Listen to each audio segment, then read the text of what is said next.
That's right. It's now the panel, so if I can invite Eleanor at the stage, Jon Burke, Carolyn, Russell, and Karen. I'm not sure Stephen Harris is with us. So come about me, and take a seat.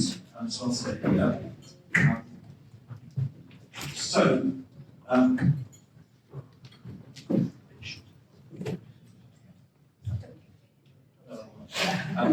So you already know Carolyn Liebreich, who knows far more about trees than she did 7 months ago. I think that's probably fair.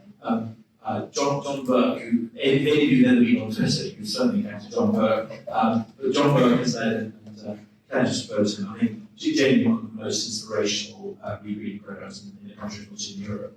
I think I'm going to ask you, there might be saying how you pay for that with hypothecating coming your way. Carolyn, you have already met in media. She's got a lot more than an ounce of self-belief and humph, and she's been driving the Abundance London programme, which I'm not going to and you just met. And Russell is very scary. Arborist, correct? Arboriculturalist, not horticulturalist. Don't call him out horticulturalist. He's a great speller. He's been one of the expert advisors on the report, and also been supporting our work in East Grimsby. So we're here for another 5 hours. The doors are locked, so I'm going to enjoy the conversation. I'm start, Jon, if I may, with you, and you led the programme over some years of regreening. You got the funding for it. You made it happen. You got your brickbats as well. You had your successes. You had your challenges. Just talk us through how you made that work, and if you had your time again, what you would do differently. Okay. Thank you for that very kind introduction, Nicholas. And before I do that, I will try to be brief, although brevity is not one of my qualities. It will be. I can see how you share these things. So I think what I would say is I'm not inclined to disagree with Eleanor very often either, but on the issue of public health alone and green infrastructure, I would point people, and crime, green infrastructure, I point people to really interesting study from 2015 from the Yale School of Public Health, which associated, even adjusted for all of the factors, including the Human Deprivation Index, a 10% increase in on-street county cover, with a 15% decrease in violent crime, and a 14% decrease in property crime. So one of the questions that we need to be asking ourselves when we begin to think about how we fund these projects is not whether we can afford to deliver green infrastructure, but whether we can afford not to deliver it, because the social, environmental, public health impacts of cities denuded of green infrastructure are absolutely enormous. They don't always fall at the feet of local authority, but they certainly fall at the feet of the National Health Service, at the feet of the emergency services, at the feet of the education system, and our wider economic and social health. And I would say, these things, if I was to come to you as policymakers and say, I have a magic pill, and this magic pill will vastly eliminate lots of the local public health problems that you face, lots of the environmental problems that you face. I can see Nicholas is. I'll be quick. At some stage, just to me at the back. I will. Just like if I was to say, I've got this pill, you as policymakers would be willing to pay an inordinate sum of money to achieve those things. But fortunately, you do not need to pay an inordinate sum of money to achieve those things, because as we've heard this evening, green infrastructure delivery can achieve many of those things at relatively low cost. And we think of green infrastructure as part of the problem, as a nice to have, as an aesthetics first process, when we should be thinking of it as in the same time as hard social, hard wider infrastructure. We're building a silver town, so I think my views on that, which I would go into now, widely known, right? But for £2 billion, but for 17% of the price of a project that is regarded by many as essential transport infrastructure for the city, we can deliver 40% on-street canopy cover throughout the whole of zones 1, 2, and 3. £340 million to deliver that, and it would achieve an absolutely enormous amount of social, environmental, and public health benefits. The way I think in Hackney, because I don't think we can rely always, I think this is a problem with local authority. Yes, we have our budgets cut to the bone, right? Yes, nobody's coming to us to solve this problem anytime soon. And so we need some time to look to ourselves, not to wait for the white flag and to find out ways that leave no stone unturned to lock ourselves in the town hall so we come up with the solutions to these problems. In the case of Hackney, very fortunate, we're a unitary and we're highways authorities who have control of the streets. Not every local authority has that, but the district local authority at the moment don't control the streets, can't generate any revenue for reinvestment in transport infrastructure. So I was able, in addition to receiving the second largest allocation of the Tree Challenge Fund in the country, £800,000, pittance really, some funding from a carbon offset fund, every local authority in the country, which hasn't already got one, should establish in order to create money off the planning process for So taking notes. and then in the case of the parking revenue account, you know, unlike Gloucester, I work now, Hackney raises £26 million a year through a variety of parking fines and controlled parking zones. A proportion of that funding,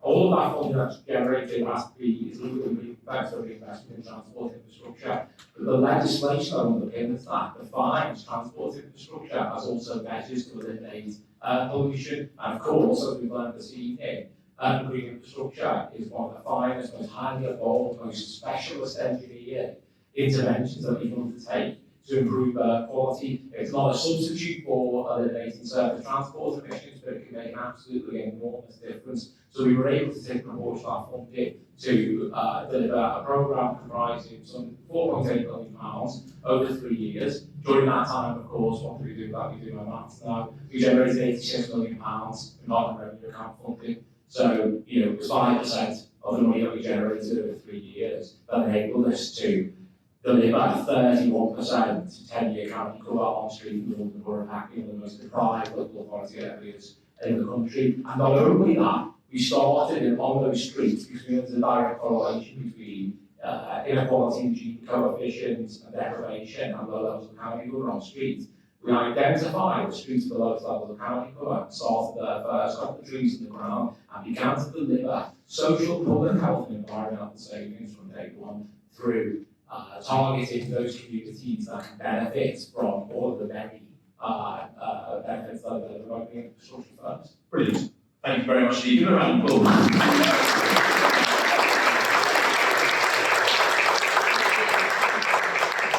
I'm coming back to you next. Well done, thank you. I'm going to go to my far right as well, ability rather than authority. Russell, I don't know.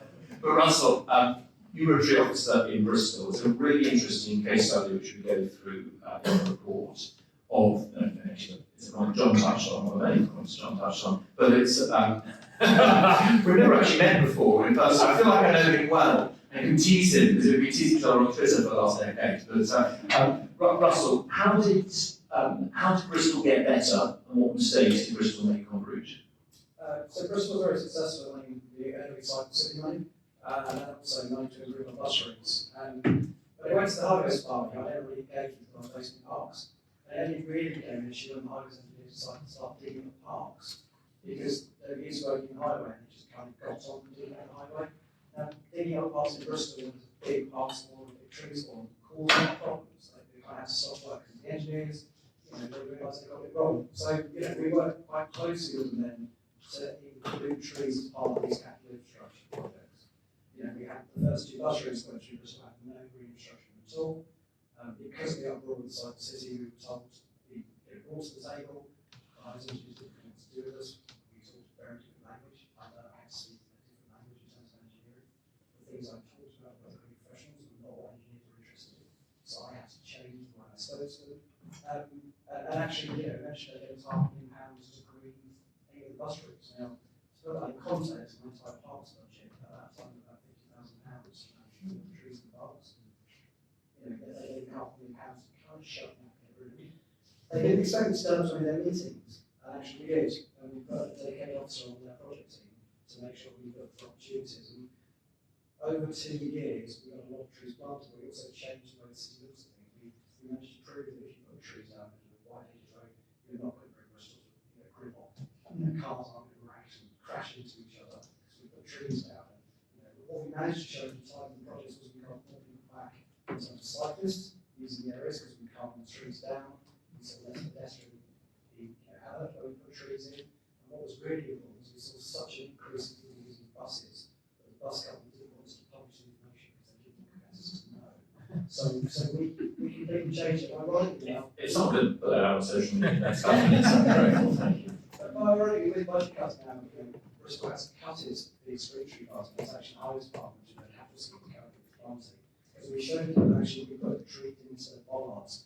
Cars, when they drive into bollards, the bollards break, that's what they're designed to do. You drive into trees, not designed to break your cars. So actually, we showed the engineers that if we put bollards in places they didn't want cars to go, it was going to save them money. So I completely changed the way that I talked. And ironically, I wish we'd been highways, not in parks, because I didn't know what to say. Brilliant, thank you. I think it's a really, give them a round of applause.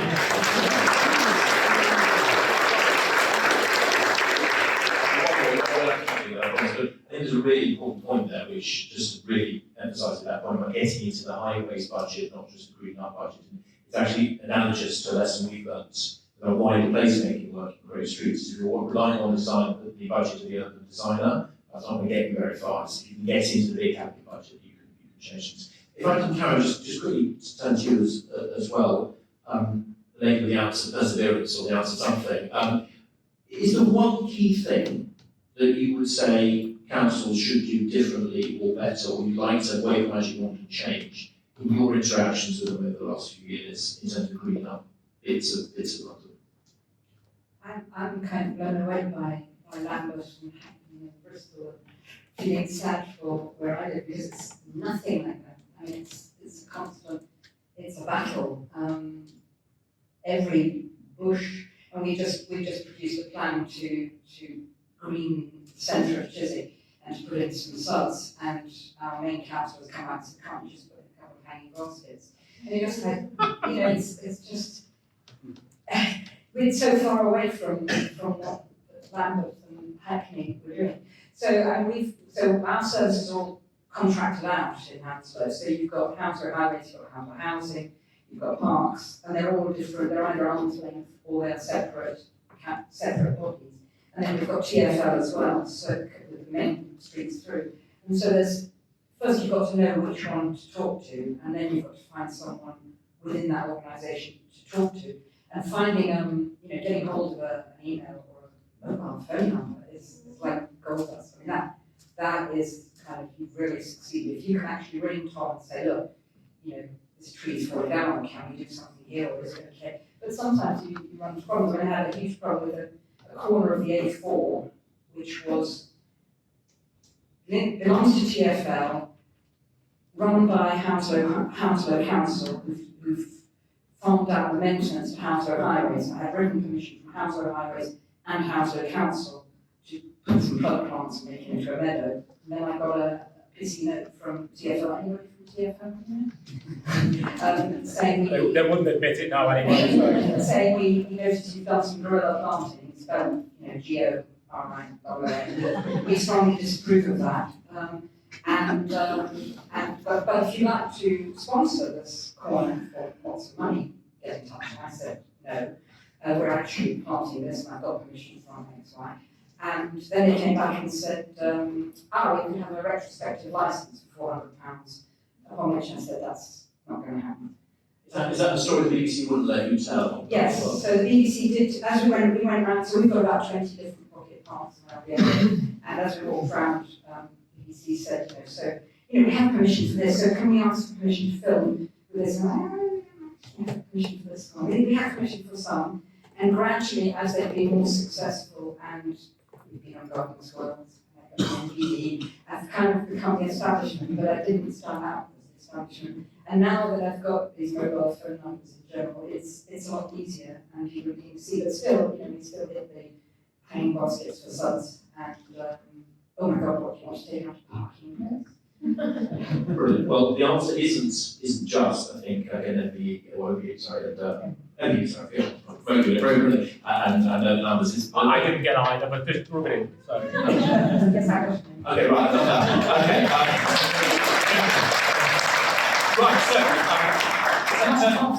Enough of that. Turning to the right, this is the bit where I'm going to hope some of you are interested in what we've been talking about. If anyone starts to, this is the question, it's more a statement really, from the end of the statement. Do any of you have any questions for our glorious, attractive and well-informed panel? And David is going to take my microphone and I'm going to talk loudly and steal one of these. Can I just steal that one? Brilliant. Any questions? Yes, Zoe in the front. I'll take 3 questions and I'll come back to panel. Hello, my name is Zoe. I am a fellow of Create Streets. One question I have is around the greening of pedestrian spaces versus vehicular spaces versus roads. I come from Toronto, Canada, where trees, wherever they are planted, are constantly planted in the middle of the sidewalk so that you don't take any space away from the cars, which obviously presents many more difficulties for pedestrians, in particular the most vulnerable pedestrians. So how have you managed to convince councils or communities and drivers of the need to green spaces that aren't already pedestrian spaces, to take up that space for road? Brilliant question, thank you very much. So Ross, I'm going to come to you in that moment. Any other questions before I come back to my panel? No one on the left, everyone on the right, gentleman in the front row. The Zazzy suit. Hi, I'm Liebreich from Tree Work Environment Practice. I wondered how you've looked at the skill gap there is for planting trees that thrive long term, because trees planted that die quickly are no help at all. But long term, you need to be thinking about tree planting for 50, 70, 100 years. Thank you, Lou. Lovely jacket, lovely question. And as they go here with the question as well, if I can get James to scuttle across, thank you. Hello, I'm Suzanne from Youth. I was just wondering about the best way to lay people's fears about greening leading to gentrification and pressing them up with their Great questions, thank you very much indeed. If you're dying to come in on a question, I bring you in, do come in. But perhaps I can start, Russell, and ask you to respond to Zoe's excellent question about trees in roads versus sidewalks. I guess the historians didn't have some of the guidance documents that we have today. So actually, there's a lot of myths out there. But if you look around any city, that myth can be dispelled in many places because there's a Victorian tree sat there, has been sat there for 100 years, it hasn't killed cyclists. It might be able to cycle away. Cyclists are quite clever, they go around the tree. So, we did have this in central Bristol where, because we worked quite hard with the team, they did come to when they wanted to remove the main tree, which is about 100 years old, down the cut. And because the cyclists might hit it, the cycle has been here 20 years, how many accidents have you had where cyclists hit the tree? It's not. So I think it's about dispelling that it's very easy for people to say guidance documents to the law. Can I just push you to the logic I think we probably all get in this room? Yeah. Is there anything in terms of the emotion and the communications? I may just when we come back to that, but I don't know if anyone else on the panel wants to come on, because this is about hearts as well as minds, I think. So I think as an answer also it's very difficult because you have to be apolitical. And it's very difficult. We're not very good in the green sector in politically talking to all politicians. I think I looked at Cyclone, they'd be very clever being apolitical. I've got a lot of money out of the green sector, we've not been very good at talking to politicians. So I did have tree champions on every single political party in Bristol. So when there was a change, there was three changes over 7 or 8 years there. The politicians weren't with us, so we had a good message. Brilliant, thank you very much. Can I turn to John for the final excellent question from Susanna? John, you were a Labour council member in Hackney. Was it all a covert process of gentrification that you were leading? How did you allay those concerns? Okay, so the first thing I would say is, if people are concerned about street trees gentrifying areas, then I'm afraid that boat sailed some time ago. Because if you take a walk around any neighbourhood in the UK or any local authority area in the UK, you'll see that it's the areas that are most affluent and the ones that have got 100-year-old trees already. I never thought it was a very good argument to say keep places to do the street trees in case they've got nice enough for people to want to live in them. But I recognise that if you have an uneven distribution of your urban canopy, those who are able to gravitate towards the areas that are the leafiest will do so. And our answer to that question of how we deal with that is good stuff for everybody. And that's why we focus on delivering our street trees in the areas that are most deprived and active towards the most deprived of the lowest levels of canopy cover first. And if the principle, the underlying force that drives gentrification is a kind of osmosis from one place that hasn't got something to another place that has got something, whether that's nice housing or trees or whatever, right? But if you put good stuff everywhere, then that process of osmosis that's driving gentrification then will not drive people to migrate from one area to another. So focus on the streets with the lowest levels of county colours first and the highest levels of deprivation. Unfortunately, you don't need to look too far because they're usually the same places. Brilliant, thank you very much. Carolyn, is there anything you want to add on that? Is it gentrification? Is that an attack you've had on greening the marsh? Thank you. No. No, that isn't something that has been raised with our tree planting at all. Thank you. I thought you were going to say that. I think just to make a point, not anybody dismissing the question, which is a very important question to turn. I think it's probably more of a pressure point in London and a few other cities than in many places around the country. But very important question. On the skills question, I'm sorry, Karen, I want to move to that. Karen or Eleanor, or indeed Russell or John, who would like to comment on the excellent question about the skills and making sure we're planting trees that can last? Just what I know, Karen, go ahead. Well, it was just that I think we need to count, the metric needs to be surviving trees, not just planting trees. Because everybody goes, oh, I planted 300 trees, and everybody likes to plant a tree, but actually watering it is not so interesting as it's meant. But I think, and sorry to say back to TFL, but we gorilla planted with a UE 12. Not chimpanzee, so I'm not very clear. And I got Duke of Edinburgh kids to water them for 2 years. And TFL then planted 20 and didn't water them. And when I complained, they said, it doesn't matter because the company has to replant them anyway.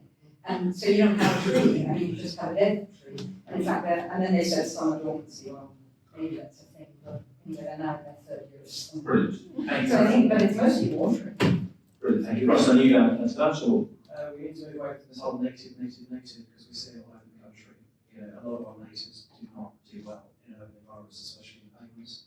You know, we need more research. Forest research has a tiny urban contingent, doing some great research. There's some great research coming out of places like Marsh with lecturers, but we don't have enough research. We need to look at what's going to grow for where we're going to, we're getting now, we're going to get, and that would be non-native in many of those cases. There's a huge controversy in the tree community about whether it should be native or non-native. There are professionals who would dare to disagree with us. I wouldn't dare say a thing. Right, next round of questions. Lady over there, Carolyn. Hi, so you said in New Standard speaking that we're still going in the wrong direction. Have we reversed that? And Could you take the microphone from Doyley on your left? I think they were going to tell you that you said we had been going in the wrong direction. Have we reversed that and are we now heading back in the right direction in terms of percentages of greenery in our cities? And secondly, did you look at all that concreting front gardens and back gardens? And is that a big factor in losing greenery? And how can we reverse that? Brilliant, thank you. Eleanor, I'll come to you on that in a moment. Any other questions? I want to get more here. This side has got 4 questions than that side. I'd just like to let you, thank you, I'll come to you in a moment. Then gentleman here and the gentleman over there. Hi there, Oswald from Onwards. Quick question about, do you have any examples of countries and maybe cities across the world which have been really good about integrating that in the way they think about urbanism and design? Thank you very much indeed. So we've got a direction of travel and an international comparison. I think you go to you, Eleanor, first, and the gentleman here from Oxfordshire. Hello, thank you. Julian Daniel, Oxfordshire County Council. That's an Oxfordshire accent, I just want to That's a Spanish accent. In the report and in your research, have you come across any good reasons or reasonable arguments why trees or greenery should not be in place? Just to simplify the debate, are there any good reasons or places where? Brilliant, thank you very much indeed. And I'm going to ask you to respond quickly to all 3 of those questions in a moment, and then I'm going to throw it open to the panel and see what wants to come in. There's very much report directed, just quickly on all of those. So on your question about green space, I just mentioned some of the stats which I can't remember right now about how green space has decreased over time. But I think really the key question there is in some places increasing and some places it's decreasing. So on the one hand, you might have a Plymouth cutting down trees and they say, oh, but it's fine because we're going to plant 2 for every 1. So I think it's almost as if the whole narrative needs to change, that we already have the green assets that we have and we shouldn't be reducing those. And again, you'll find, I mean, the same year that we were applying for funding in Grimsby, I think we on paper received £20,000, although to date we've only received £4,000 to plant these 30 to 60. We're not bitter about that. No, we're not talking about extremely better. At the same year, so I live in Richmond, and in Richmond, I think they received from the same fund £200,000 to plant trees. Now, as you saw before, the capital fund in Richmond is up to 27%. So that's one question. And then the other question is international, moving on, I think. International comparisons from the gentleman from Holland, whose name I comparisons from, and Joachim in Oxfordshire. What are the good arguments, what are the arguments you saw in your report for not doing this? Sorry, what was your question? It was international examples. Yes, so as I said, we spoke to Carlos Morales sadly at the very end of the process, because I feel as if that's an entire world for us to discover. But one of the things that we do have in the report is in Bordeaux, and actually it turns out in lots of cities in France, they do have, similar to what we're advocating, this permis de végétaliser, which means a permit to regreen. I said she spoke French. And so it's almost the opposite. It says on the literature, it says, and I won't say French, but it says you can green. So it's offering you, it's saying you really must do it. Yes, you can, as opposed to here where it's saying you can't. And the idea there is that they're essentially incentivizing you to plant up in front of your shop, in front of your business, in front of your home, and they give you expertise, they give you compost, they give you the saplings, and they help you do it. So it feels like an entirely different approach to doing it. And then key arguments against greenery. I'm going to move you away from Eleanor. John. And I'm going to move it to John. What's the key argument you've received against your work over the last few years? And then I'll ask Karen the same question, and then we're going to have final words.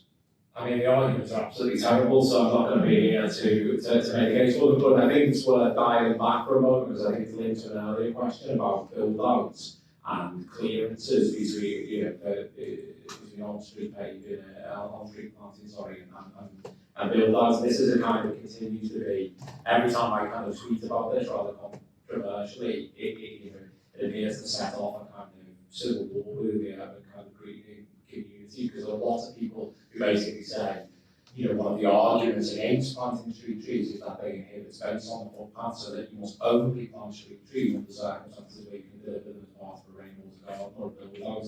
But we've heard this evening that we do not, in many instances, have the luxury of being able to decide between planting in the pavement or building a fancy new rainwater garden, which I built a lot of. I think they're fantastic, or building build-outs. We are staring down the barrel from an extreme heat perspective on regular days above 40 degrees in cities like London. For every 1 million head of population in an urban area like London, you can have a degree of temperature to an extreme heat event, and then another degree of the cars on the road. So we could reduce, we have some degree of control of around 10 degrees of those 40 degrees in London through the delivery of green infrastructure. And I think if we were to apply the rule that we must only ever deliver on-street canopy cover, that we do so via build-outs, I think it's a recipe for not planting street trees rather than planting them. So when we look at the DSE guidance, which says we must have a minimum of 1.5 metres clearance, that's absolutely fine. It is guidance, but I think that we also need to be able to act with a bit of discretion at times. And when you have a very finite amount of space on to build out the pavement on the kind of roads we saw in Grimsby, which are flat-front terraces, very constrained space on the pavement. I think we need to accept that for the common good, we need to get trees into the ground, even at locations where there is some degree of constraint, because the benefits that everybody in the community derives from the delivery of that green infrastructure far outweigh any minor inconvenience associated with planting them in constrained locations. Absolutely. It's the inability to get that right that's led to so few street trees in poorer neighbourhoods. Carolyn, going to do a few last words. Just going back to just okay, we'll go to you. Just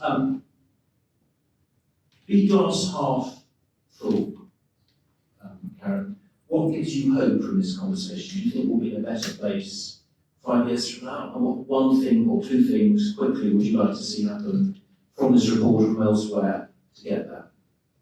Well, I'm going to be very naughty and answer sidelines and Quickly, so and then for the next 5 years, your report is going to be transformative. Government of all parties is going to leap on this and say this is the way forward. And we're all going to be on the new urban greening task force. And we're going to have That's brilliant. Well done. Thank you very much.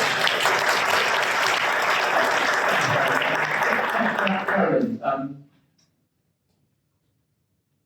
there's been been lots of words. Right now, we're hoping this winter that you and your neighbours, backed up by professionals such as Russell and Eleanor and her team at Great Streets, will be replanting and greening up your streets in Grimsby. How confident are you that will, that's an unfair question, but that will lead to change? And what worries you about what could go wrong, and what hopes do you have about your neighbourhoods and greening up the Marsh over the next couple of years? I feel very confident actually. We did encounter quite a bit of resistance from planting trees in the park, which doesn't go well, does it? Trees there already. But people are getting very excited about the regeneration of Rutland Street. And if I can just explain a little bit that when you go to the back gardens at Rutland Street, it's a different world. It's very, very green, and people go up in many gardens, not everybody's. But the trees that we have are very mature in the back. And in those gardens, people sit out and they relax. And I do think that there is a very, very strong will to have the trees down the street. But cars are a problem, people are worried. Thank you, let's hold that. We can come back to us in the food nibbles, approaching you in a couple of minutes. So I've chaired it badly, we've run over a couple of minutes. We're about to just pass the microphone down to Russell. Russell, you're a professional arborist. Be glass half empty, and we're not going to be glass half full in the moment. Be glass half empty. What worries you about this conversation? What worries you about a government or a council naively jumping onto some of this and doing it wrong? What would be the one thing that will most worry you over the next few years? I guess what worries me most is government, because urban trees are DEFRA. DEFRA is our smallest department. There are some great officers advocate for urban trees, but there's one or two of them. Urban trees sits under the Forestry Commission. The name of the Forestry Commission, urban trees doesn't exist within it, it's not within their remit. It's about forestry. So we've got one of the smallest departments shouting for trees, and when we do get money, it's great.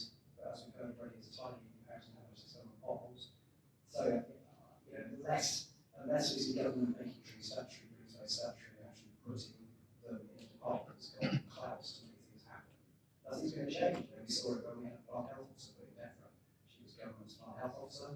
Other departments didn't really listen. My concern is that unless we change that, unfortunately, so I've got heart empty, I'm going to be having the same conversation in 5 years or what.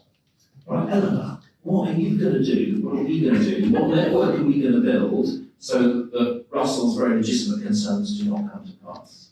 Well, for starters, for those of you who don't know, it's actually been in the Times and the Guardian today, the report. And as we were sitting here, I think Nicholas just got a tweet or whatever asking him to go on the Today programme tomorrow morning. So I suppose the first part of the journey we feel was just bringing everyone here and trying to tell some of these stories and explain some of the barriers. And we're hoping that the second part of the story, or this journey, funding permitting of course, is that we can start to influence change at a sort of higher level, both at the sort of political level, so through the media and so on. And one of our plans is to send out our report to every decision maker, local authority, mayor across the country. And also at the ground level, we didn't include in the report because it's going too long, but we have actually done a whole section on practical recommendations for community groups for how to go about doing it yourself. So we hope to be able to sort of create a bit of a network through our website, putting resources up there so that people who are interested in this can connect. Even just here connecting different groups together, we're hoping to connect Carolyn in Grimsby and all of these people here. So we're hoping that we'll gradually build that network and have a voice there and not happen. Thank you very much. Could I ask you all please to give a huge round of applause to the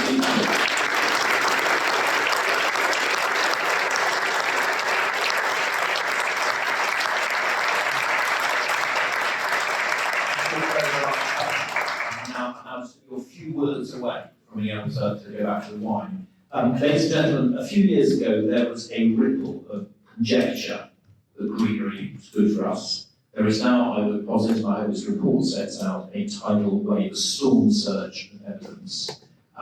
We're trying to unpick hidden wiring, incentives and regulations and outdated policy, which stops us collectively as a society, north, south, east, west, left, right, rich and poor, achieve this. We hope we're going to be part of the process with political leaders, private sector involvement, with community leaders, of cutting through this Gordian knot so that we can live in a world that has perhaps a little bit less tarmac, a little bit more trees, a few more trees, Magic is right, and so that living in verdant and tree-lined streets and squares can once again become the natural condition for us all. Thank you very much, and thanks, Sarah.